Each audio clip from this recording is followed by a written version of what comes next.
사랑하는 새벽나라 친구들, 여러분과 금요일 말씀을 나눌 장지훈 목사입니다. 오늘 말씀을 통해 하나님의 마음을 알아가는 시간이 되길 소망합니다. 여러분, 우물안 개구리라는 이야기 다 아시죠? 우물 안에서 태어나고 자란 개구리는 그 우물이 전부라고 생각합니다. 어느 날 바다를 보고 온 친구 개구리가 말합니다. 바다라는 것이 있어. 끝이 보이지 않을 정도로 훨씬 넓은 곳이야. 그러자 우물안 개구리는 비웃습니다. 그게 이 우물보다 크다고? 말도 안 돼. 이렇게 말하는 것은 자기가 경험한 세계가 전부라고 믿기 때문입니다. 오늘 말씀에서는 우물안 개구리처럼 바다를 자신의 우물 크기로 재려는 사두개파 사람들이 등장합니다. 영생이 없고 이 땅의 삶이 전부라는 부활이 없다고 믿는 사두개파 사람들의 질문 앞에 예수님은 어떻게 대답하실까요? 오늘 나눌 말씀의 제목은 산자의 하나님입니다.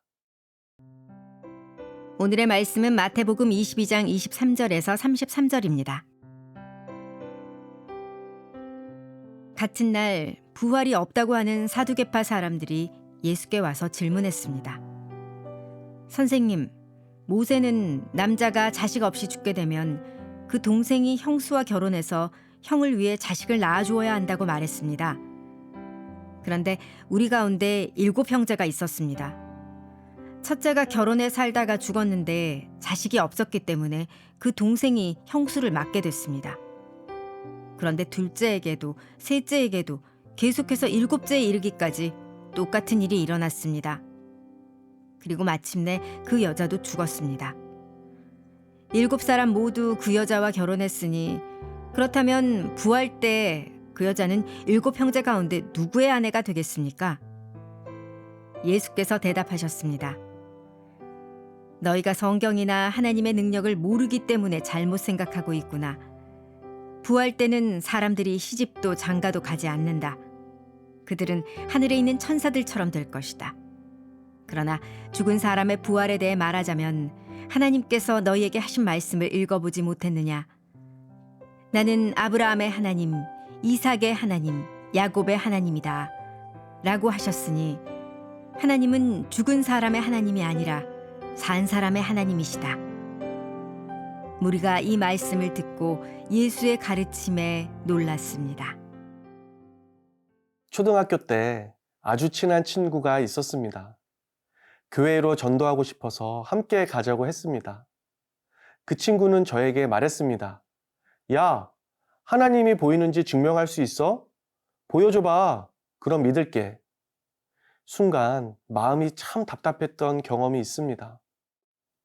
이런 대답을 하는 것은 유물론적 사고방식 때문입니다.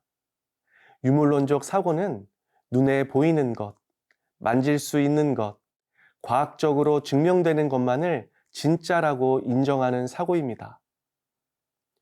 부활을 부정하는 사두개파 사람들도 이와 같았습니다. 예수님 당시 사두개파 사람들은 부유한 귀족 계층이었습니다. 이들은 구약 성경 가운데 모세 오경만을 성경으로 인정했습니다. 그리고 부활이나 죽음 이후의 삶을 전혀 믿지 않았습니다. 보이지 않고 설명되지 않고 자신들의 논리로 정리되지 않았기 때문입니다. 그래서 예수님께 이런 질문을 던집니다. 예수님, 7 형제와 결혼한 여자는 부활하면 누구의 아내가 됩니까? 이들은 고대 이스라엘 사회의 결혼제도인 계대 결혼법을 극단적인 예시로 예수님을 시험하려고 한 것입니다. 계대 결혼법이란 형이 자식 없이 죽으면 동생이 형수와 결혼해서 형의 이름으로 아들을 낳게 하는 제도를 말합니다. 이 율법의 본래 의도는 가문의 이름을 잇고 언약의 기업인 토지를 지키기 위함입니다. 무엇보다 중요한 것은 당시 과부는 생존이 매우 어려웠습니다. 경제적으로도 사회적으로도 매우 취약했기에 약자를 보호하는 사회적 안전망이었던 것입니다. 사두개파 사람들의 질문 속에는 이런 전제가 깔려 있습니다. 부활이 있다면 이 세상의 논리 안에서 설명되어야지. 사두개파 사람들은 부활의 허구성을 증명하기 위해 하나님이 주신 율법을 자신의 논리 도구로 사용했습니다. 그리고 하나님이 약속하신 영원한 삶인 부활을 이 땅의 유물론적 법칙 안에 가두어 버렸습니다. 우물한 개구리처럼 하늘을 땅의 논리로 계산한 것입니다. 이들은 하나님이 주신 말씀을 논쟁의 도구로만 사용하기에 하나님의 마음을 전혀 발견하지 못하는 것입니다. 사랑하는 새벽나라 친구들, 우리는 말씀을 논쟁의 도구가 아닌 하나님의 마음을 발견하는 창으로 대해야 합니다. 말씀을 대할 때 문자 너머에 있는 하나님의 마음과 뜻을 알고 순종하는 새나 친구들이 되길 소망합니다.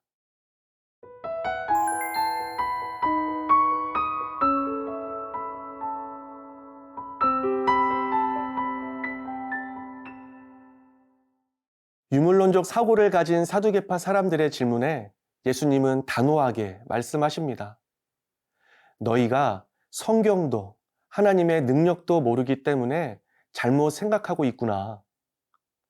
문제는 무지가 아니라 불신앙임을 말씀하십니다. 사두개파 사람들은 말씀은 알았지만 하나님의 능력을 믿지 않았기 때문입니다. 여러분, 예수님 당시 사두개파 사람들뿐만 아니라 2026년도를 살고 있는 하나님을 믿는 우리에게도 동일하게 적용됩니다. 예배는 드리지만 기대가 없을 때, 기도는 하지만 이미 자신이 결론을 정해 놓았을 때, 하나님을 말하지만 현실이 더 크게 느껴질 때가 있습니다. 그때 하나님은 마치 멀리 계신 분처럼 느껴질 수 있습니다.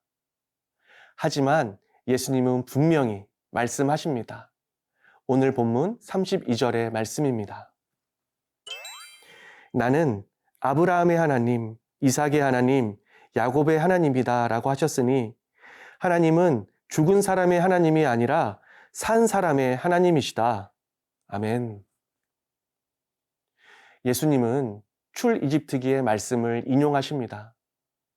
놀라운 점은 아브라함의 하나님이었다라고 말씀하시지 않습니다. 나는 아브라함의 하나님, 이삭의 하나님, 야곱의 하나님이다 라고 현재형으로 말씀하십니다. 마치 지금 현재에도 함께 하고 있는 것으로 말씀하십니다. 여러분, 아브라함은 이미 세상을 떠났습니다. 하지만 하나님과의 관계는 끝나지 않음을 말씀하십니다. 이것이 부활의 핵심입니다. 부활은 단지 몸이 다시 살아나는 사건이 아닙니다. 하나님과의 관계가 영원히 끊어지지 않는다는 것입니다. 우리가 믿는 하나님은 과거형의 하나님이 아니십니다. 기억 속의 하나님, 역사 속 하나님, 조상들의 하나님이 아니십니다.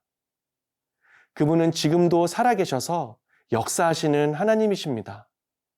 산자의 하나님이란 말은 단지 죽음 이후의 소망만을 의미하지 않습니다. 이 말씀은 지금 여기에서 역사하시는 하나님을 선포하는 것입니다. 사랑하는 새벽나라 친구들, 끝났다고 생각한 관계 속에서, 포기하고 싶은 상황 속에서, 무너진 마음의 자리 가운데 하나님은 여전히 살아계시며 역사하십니다. 눈을 들어 하나님을 바라봅시다. 하나님은 과거에도, 지금도, 그리고 미래에도, 죽음 이후에도 항상 함께 하시는 산자이십니다. 오늘 하루 나의 삶에 지금 여기 계신 하나님을 선포하며 나아가는 새나 친구들이 되길 소망합니다. 지금 여기 계시는 하나님, 부활 소망을 주셔서 감사합니다.